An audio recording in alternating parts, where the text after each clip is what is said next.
Hey, can you believe that in all my years of hunting and eating wild game, I have never had wild hog?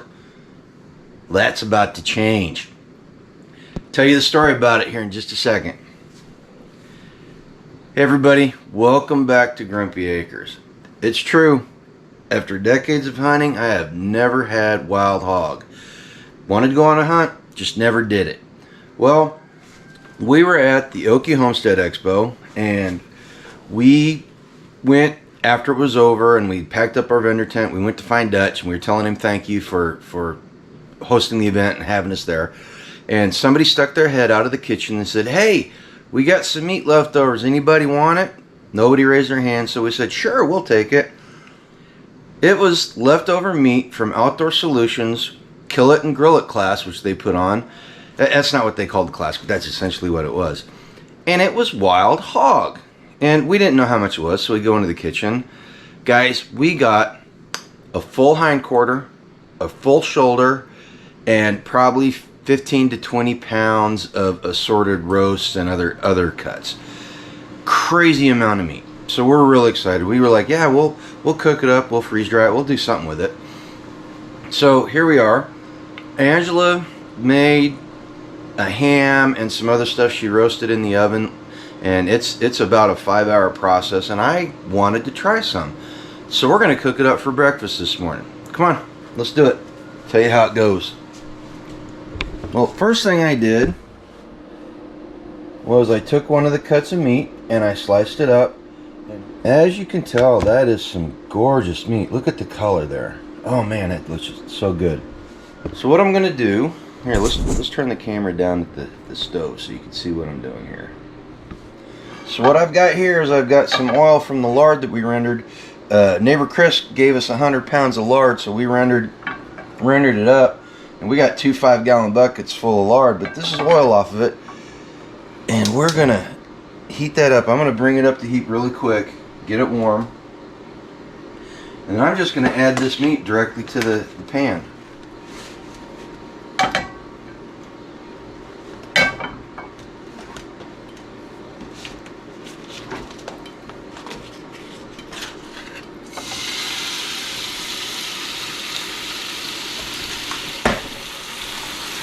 Go ahead and arrange it.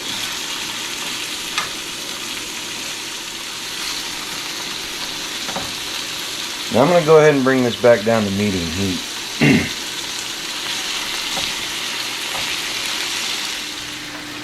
Now the story about the lard is a prime example of building community. Had we not become friends with our neighbor Chris and his wife, we would have never gotten that 100 pounds lard. He had 200 pounds, he couldn't render it all, so he gave it to us. Same thing with this. Had we not gone over and tried to build community with Dutch by telling him thank you and all that, we would never been in a position to be able to get this meat. You know, an Outdoor Solution was kind enough to give it to us. There's a lot of meat there. There's probably about 40 pounds of meat. So it's gonna do us really well, because we do like eating a lot of wild game. As you can tell, this is cooking up nice and quick. We don't want it to be too quick. We want to get it up to about 145 degrees and hold it there for a little bit, because we want to kill all any bugs that may be in it. Now the only seasoning we're going to do is I got some ground pepper. We're gonna liberally apply pepper to it.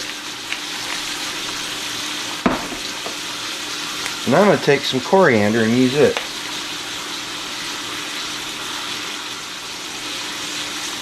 And we're going to let it brown on one side. See how it looks. Oh yeah, look at that. Doesn't take very long. Now if you don't cut the meat thick, it's going to take longer to brown, because you got to get it all the way through. See how it's still pink? We need to get rid of that pinkness. Now that we flipped it over, we're going to apply more pepper.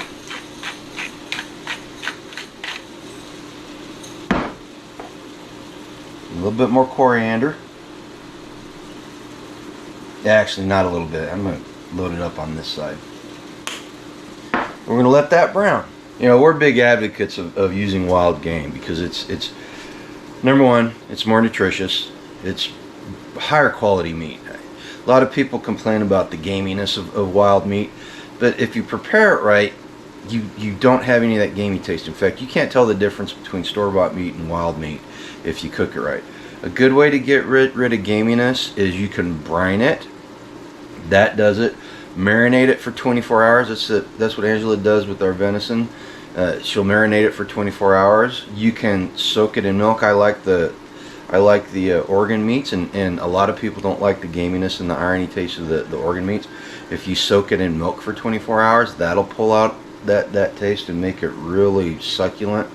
There's just several different ways. So go out on YouTube. There's all kinds of resources out there to teach you how to cook this type of food, and you will not be disappointed.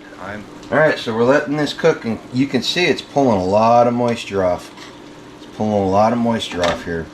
And still we've got it under medium heat.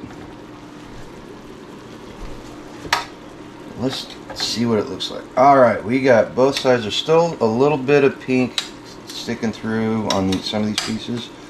So we're gonna let it sit for another minute or two. So we let it cook a little bit more.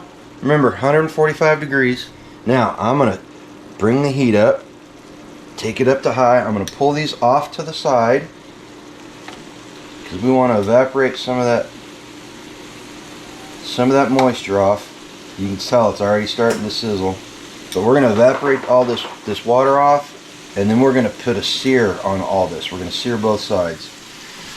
Now, one thing to remember with wild meat, well, any meat actually, is if you want it to be tender, you need to make sure you take the silver skin off. That's that very thin layer of silvery looking skin that's on the outside of the meat, because that's what will make it tough. And it's really, there's a lot more of it on wild game than there is store-bought, because they're processing they're butchering that off whenever you buy it.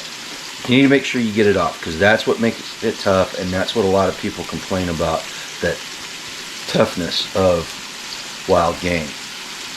Alright, you can hear that? It's starting to sizzle. We've cranked the heat up,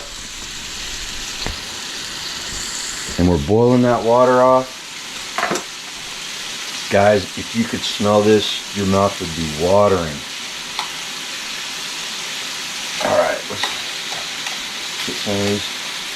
We don't want to make sure we don't do it too much. We don't want it sticking to the bottom of the pan. But you can already see it starting to caramelize on the pan.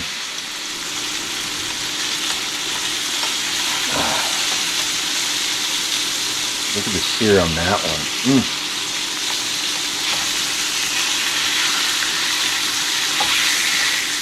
Oh, guys, this is smelling so good. Okay, we're going to flip this over and sear the other side. It's not going to take as long to do the other side because all the moisture's gone. Oh, look at that.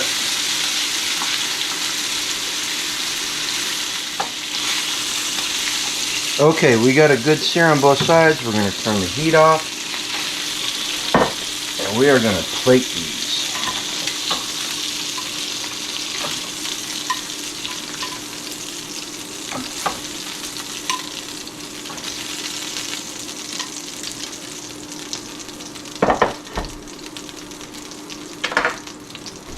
Now here's something I want you to see. You see all that goodness down there? All that brown goodness? If you're a foodie, you could take, since this is pork, I'd use a white wine. You could take a little bit of white wine and pour it in there over a very, very low heat, like almost a simmer. And you could deglaze that, and you could make a tremendous tasting sauce to pour over the top of these, or to put over a side of vegetables or something. But remember, it's all usable. We want to use everything that we can. So we're going to let that rest for about 5 minutes, and then we'll be back to give it a try. Okay, it's been 5 minutes. This is rested. I did some cleanup while we were waiting. So let's give this a try. Let's just cut off a piece and see what we got going on. Oh, look at that. Nicely cooked all the way through.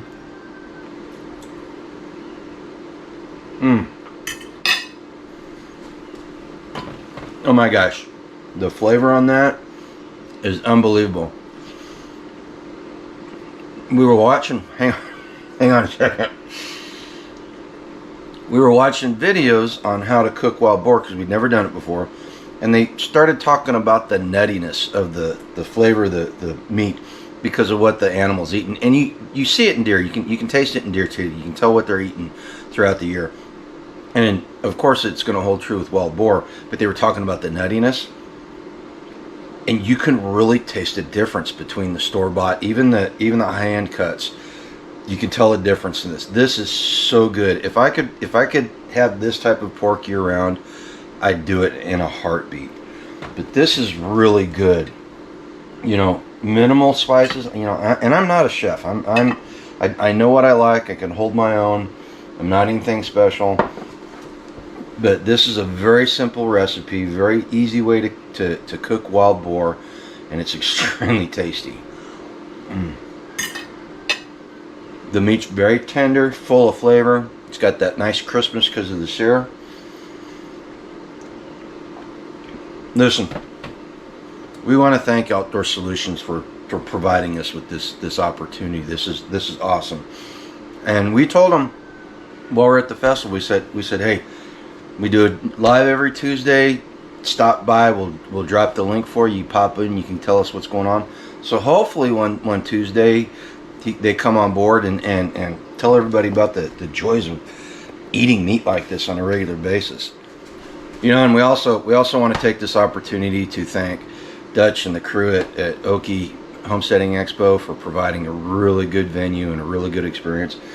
Most importantly, we want to thank all the new subscribers. All you people that we met at the festival and joined our channel, thank you very much.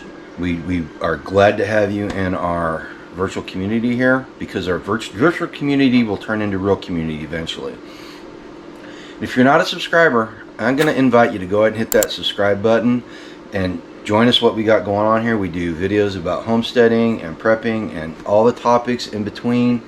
And we have a really good time here. We get a lot of interaction, and we'd love to have you come on board with us.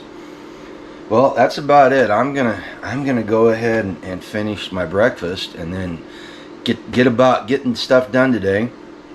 For the rest of you guys, I want you to go live a life done free today. Okay? Take care. Thanks, Milo.